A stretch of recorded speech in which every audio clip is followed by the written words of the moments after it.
தேன்கூடு என்பது மெழுகு செல்களின் கூட்டமைப்பு. தேன்கூட்டில் 3 வகையான தேனீக்கள் இருக்கும். தேனீ அதன் மூக்காலோ வாயாலோ தான் ரீங்கரித்துக் கொண்டிருக்கிறது என்று பலரும் நினைத்து கொண்டிருக்கிறோம். அது உண்மையில்லை. தேனியிடமிருந்து வரும் ரீங்கார ஓசை அதன் இறகுகளின் மிக விரைவான துடிப்பால் தான் ஏற்படுகிறது. அப்படி இறகுகள் துடிப்பதன் மூலம்தான் தேனீ பறக்கிறது. அதன் இறகுகள் நொடிக்கு 400 முறை துடிக்கின்றன.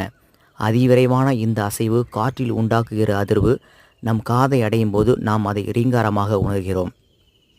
சமூக வாழ்க்கை நடத்தும் தேனீக்களின் கூட்டில் ஒரே ஒரு ராணி தேனீதான் இருக்கும். அந்த கூட்டில் அதுதான் சர்வாதிகாரி. கூட்டில் இன்னும் 2 வகை தேனீக்களும் இருக்கும். கூட்டை நிலைக்கச் செய்வதற்காக பாடுபடும் பெண் தேனீக்கள் ஒரு வகை. இவை இனப்பெருக்க திறனற்றவை.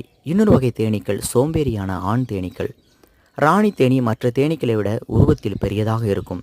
வேலைக்காரிகளான பெண் தேனீக்கள் தான் தேனும் மகரந்த பொடியும் சேகரிக்கும். மெழுகால் கூடு கட்டுவது, கூட்டை சுத்தப்படுத்துவது, குஞ்சு தேனீக்களுக்கும் ராணி தேனீக்கும் உணவு கொடுப்பது முதலான பல வேலைகளுக்கும் பெண் தேனீக்கள் தான் பயன்படுகின்றன. வேலைக்கார தேனீக்கள் சேகரித்து வைத்த தேனை குடிக்கின்ற வேலையைத்தான் சோம்பேறிகளான ஆண் தேனீக்கள் செய்யும்.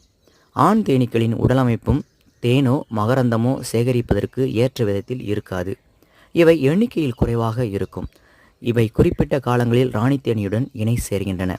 தேனீக்களின் சமூக வாழ்க்கை நிலைப்பதற்கு ஆண் தேனீக்கள் மிகவும் அவசியம். ராணி தேனீக்கள் கூட்டின் அதிபதிகள் என்பதில் சந்தேகமில்லை.